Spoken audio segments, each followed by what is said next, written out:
The second part of Chapter 4 talks about energy, and we'll talk specifically about ATP, and it also provides a brief overview of cellular respiration. That reaction in the body that will make the ATP, it requires glucose and it requires oxygen. So we need to define energy, and energy is basically the capacity to do work. You know different forms of energy: heat, light, sound, and all those other forms.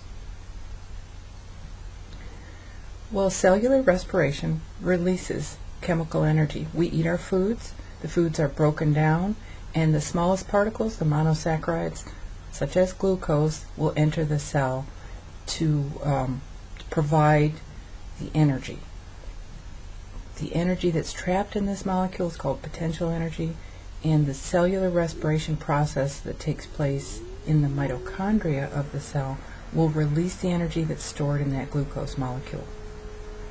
Glucose is oxidized. We require oxygen for this reaction. This process requires an input of energy to get started, and we'll see that we require 2 ATP to get this whole process started, and the end product will be heat as well as much more ATP. Here is an overview of it. Don't get worried about these pictures. Basically, I want you to look at glucose, and we know the formula for glucose is C6H12O6. So that means it has 6 carbons, and each carbon is represented by a gray circle here. The very first step is glycolysis, and we need ATP to get this step going, but ATP is produced as well. You can see that in glycolysis, glucose is basically broken in half. These 2 pyruvic acid molecules will enter the mitochondria, enter the citric acid cycle to release some ATP. But you'll see that here CO2 is released, and high energy electrons are released. Now these high energy electrons that are released all along this whole step here will then go into what's called the electron transport chain, and that electron transport chain will produce a lot of ATP. At this very end step is where oxygen is required.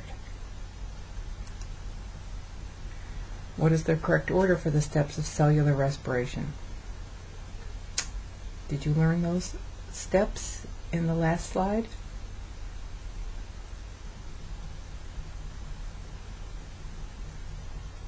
The correct answer is C, glycolysis, citric acid cycle, and then electron transport chain. If that glucose molecule is completely broken down through aerobic respiration, 1 molecule of glucose can make up to 38 ATP. This ATP is actually adenosine triphosphate. We don't need to know the structure except for these phosphate groups here. This very last bond that attaches the 3rd phosphate group is the high energy bond. Energy is stored by converting the ADP that's present in the cell to ATP. It's a cycle. We'll look at this in a second. Energy is released by breaking the high energy bond of ATP. ATP becomes ADP, which can then grab onto another phosphate group in a high energy bond.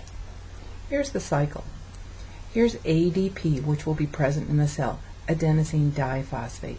This is not a high energy bond. When energy is released from the breakdown of glucose, that energy is stored by adding a 3rd phosphate group here, and this very last bond is called a high energy bond. So that energy is trapped in that bond, and ATP molecule can go anywhere in the cell to release that energy anywhere it's needed in the cell.